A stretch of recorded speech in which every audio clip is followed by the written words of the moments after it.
So, good day, ma'am.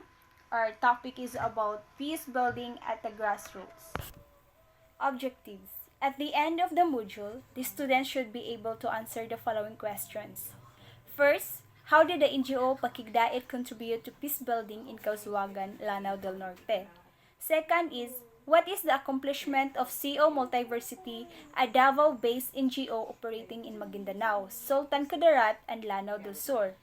Third is, how did the Bual Peace Zone evolve from the ashes of more than 250 homes burned to the ground? Last is, what is the contribution of the Dungos Peace Pact in Tolonan, South Cotabato to the peace process? So, the first objective is, how did the NGO Pakigdait contribute to peace building in Cauzuagan, Lanao del Norte? So, Pakigdait, which means compassion, is an interfaith grassroots organization dedicated to peace building and conflict transformation in Mindanao. So, here are some ways in which Pakigdait has contributed to peace building in Cauzuagan, Lanao del Norte. So, first is Big Book Launch, Threads and Harmonies.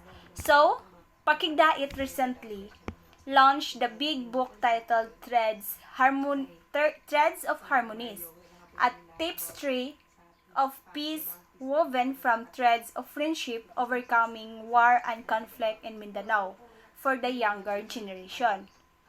So, second is storytelling session. So, storytelling session is Pakigdait organized storytelling session about the book for students at Christian Horizon School Incorporation and at Iligan City National High School Tambakan Annex. This session aimed to capture positive stories about peace, friendship, and social cohesion, emphasizing the resilience of elders who had overcome past conflicts through the power of friendship. So, third is friendship as a key of peace. So, the storytelling sessions showcase the power of friendship, transcending cultural and religious differences. For instance, Dolores Balocan, a Muslim, and Paulita Herona, a Christian, shared this 58-year friendship that began in the 1960s when they met in Cauzuagan, Lanao del Norte.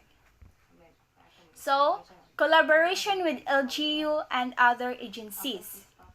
The municipal and LGU in Cauzuagan pursued the program From Arms to Farms, focusing on peace-building measures. Peace Path workshops were conducted in collaboration with communities, local NGOs, POs, religious foundations, and even the military. So, the last is transformative governance. Transformative governance through collaboration with the Assisi Development Foundation Incorporation, or ADFI, and other agencies under the Public-Private Partnership for Justice, Development, and Peace. Program, the LGU capacitated and mobilized community leaders. So, Pakigdait is not just a word. It is a gesture that carries a deep social significance. Second is pag-amuma means to nurture or care for. Then, third is kalinaw means peace or tranquility as the deep, clear body of water. Last is the whole phrase will mean uniting in nurture peace. So, bali mo na ilahang combinations, Pakigdait, pag-amuma, and kalinaw. With this aspiration and slogan, they did not have to call themselves a peace zone. So, on the anniversary of the MILF capture of the town hall, two separate rallies convened. One is to celebrate the town's survival and recovery. The other to deplore the event of the previous year that was a good beginning for the peace advocates. And Pakigdait adopted a 5-year peace boiling program for the municipality of Kauswagan. In the first year was the mobilization of the religious groups, local government unit, civil society organization, and the young people, all of which were regarded as the four pillars of the group. The local government had a crucial role in crafting policies that would promote peace in the municipality. As a starter, the Sangguniang Bayan of Kauswagan passed a resolution declaring 17 to 21 March on March 17 to 21 as the Kauswagan Week of Peace. Then, peace building would require major challenges in moral values. This was where the religious leaders could play a significant role. The civil society organization to initiate, as they had already done, enhancement of participation of the people in any peace-related activities in the community. Finally, by investing on the youth, the vicious cycle of violence among others could be checked and a new generation of relationship could be molded. Through slow, meticulous work, 2 inter-religious assemblies were organized in 2001, and a peace summit was assembled in March 2002.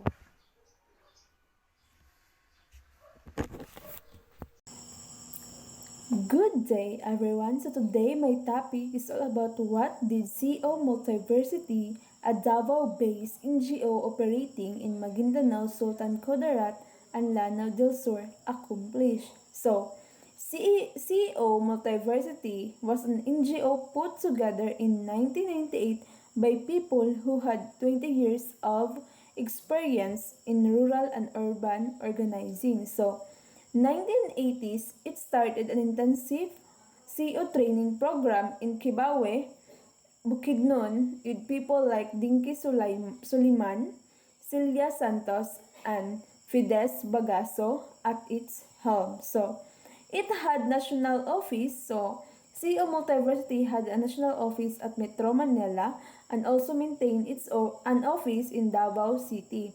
So, it stated vision was the realization of empowered, sustainable communities engaged in civil society initiatives towards peace and social transformation. So, mo na siya ang vision sa CO Multiversity. So, in 1999, where the engagement in the process started this year. So, through a series of training, seminars on community organizing sponsored by United Nations Development Program or UNDP for Peace and Development Advocates in the MNLF.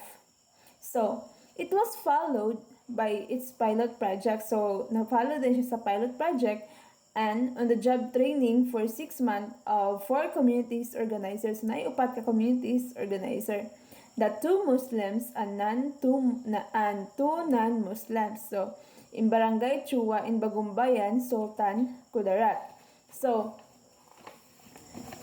there are also a peace development advocates as the training participants were called plunged into painstaking organizing work and facilitated peace building processes in their assigned communities like Barangays Bayangan Norte, Matanog, Barurao Balabagan, Daguan Kapatagan, Makir Datuudin Sinswat, and their expansion areas in Barangay Mataya, Buldon, and Barangay Kagarawan and Barangay Tugaid, Barira. So, kada nga mga barangay, mo na siya ang peace development advocates. Dira ang mga peace development advocates na belong or na kuan nga lugar, na butang. So, this community except for Makir and Datuudin Sinswat were located mostly around or near Camp Abu Bakr and were badly devastated during the all-out war. So, on 21st of October 2003, Serenity Community Peace advocates from 7 areas of Balabagan and Kapatagan in Lanao Sur, Matanog, Baldon, Barira, and Dato Udin Sinswat in Maguindanao, and Bagumbayan in Sultan Kudarat came together at the NDFAI Philippines-Japan Learning Resource Center in Crislamuel Subdivision, Cotabato City, to form an alliance in order to intensify the peace initiatives that they had so far pursued together through community declared peace zone. So, mo na yung panghitabo atong October 21, 2023. So, that's all about my topic for today. Thank you. So for the continuation of the report, so I'm Beneva Miberano, the last reporter. So how did the Buwal Peace Zone evolve from the ashes of more than 250 homes burned to the ground? So first, it was not clear who did it. A group of Ilonggos or third party, traceable as allied by some parties to the MNLF or MILF or the military lead CEF goes. So the idea of apparently was to blow up a land conflict between two families and intensity rather Muslim-Christian tension. This would never have been settled to anyone's satisfaction, but the fact was that on 16 December 1996, some 250 to 300 homes of Maguindanaon Muslim in Buwal were deliberately razed to the ground by a band of Ilonggos, thus forcing them to live in the evacuation centers in Iceland. 4 persons were killed. The key figure of the preparators landed in jail, awaiting court sentence, while the others were at large. But the remaining problems, how to resolve the long history of harmonious relationship destroyed by the single event. Buwal's total land area of 133,000 square meters lay at the foot of Mount Daguma Range. This theory easily made Buwal the biggest barangay of Isulan or Sultan Kudarat. At 1995 census placed the population of the area of 3,580, 60% of which were Maguindanaon Muslims, 30% also Christian settlers, mostly Ilocano and Ilonggo, and the 2% is indigenous Manuwo. So, shading the provinces of Sultan Kudarat and Maguindanaon is the Mount Daguma Range, which is aligned provided statuary of MNLF and MILF rebel groups. A military camp and few detachments were installed as the heart of Buwal. Further information about this, a Cotabato City based NGO, Katundaya Foundation, is headed by a Guemal Alim, which is torn also south of support of the Catholic Relief Services, provide the needed succor to the evacuees, consisting initially of food of other short-term relief items. Eventually, more support was mobilized from local government units. So further information about this. Number 3, the Buwal Peace Zone evolved from the devastating conflict where over 250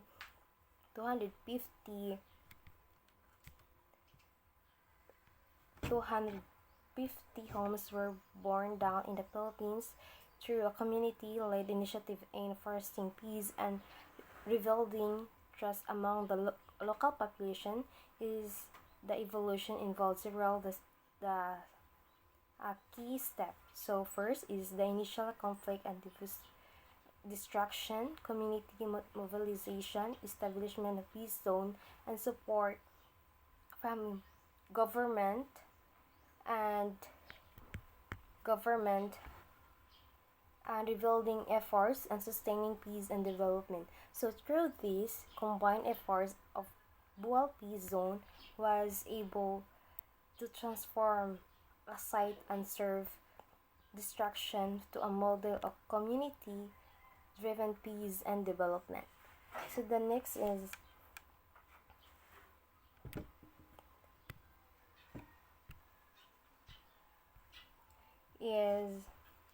what is the contribution of the Dugus Peace Pact in Tulunan, South Cotabato to the peace process? So, Christians and Muslim residents of the peace met were the uh, MILF to say that they have this peace pact among themselves in Dugus not to allow any armed inside the area. And this include the military and police as well. So, this peace of pact was signed on 20 March 1995 by representatives of both Christians and Muslim inhabitants of barangay. So, among the signatories, the barangay chairman himself, Mayor Rodolfo Pinafel or Tulunan, the parish of Father Buenaflor, and witnesses include no less than the Governor Rosario Diaz of Cotabato and Congressman Gregorio at Cotabato, Mayor Ibrahim Pajastri of Dato Paglas, Mayor Pendato of SK Pendato, the Provincial Director of the PNP, the Battalion Commander of the 104 or 61D, and Boy Hazin Bridge, Commander of the Potter Cotawato Revolutionary Command. So, in second time after the signing, the delegation led by Mayor Pinafel traveled to Camp Abu Bakar, where they told Haji Murathin, Vice Chairman for Military Affairs of the Peace Pact, to respond of the MILF leader was encouraging. So, reacting to the August attempt to the MILF to establishment a detachment in Dungus, the people again corresponded with the MIF leadership. So the latter decided to respect the agreement of the people and asked how exactly Kagimuhan react. Now, Kuman, of one of the signatories of the pact, said of Bisayan. So the Bisayan that he said, "Sige pud siya katawa sa amo dito kay nakasuti po siya na sa tibuok Maguindanao nga sa mga mayor, si mayor pa sa Tulunan ang nakasaka sa kampo Abu Bakar.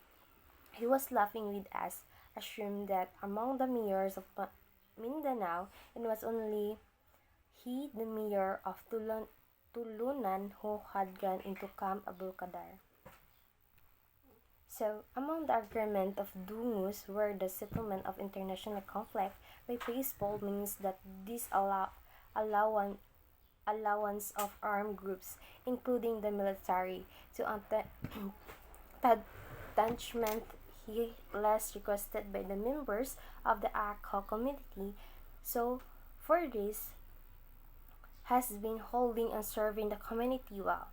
In the words of Nao Goyman, prior to the peace pact, 3 years was long enough before the outbreak of conflict would turn into instant evacuees.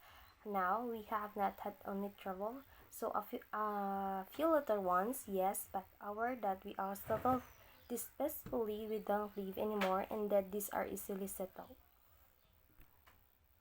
So, and lesson learned and peace message well lesson can be derived from the foreign history of the peace building. So, first, yes, we get this: something good can grow from the ashes of war, but it would depend on the attitude and outlook to the affected population.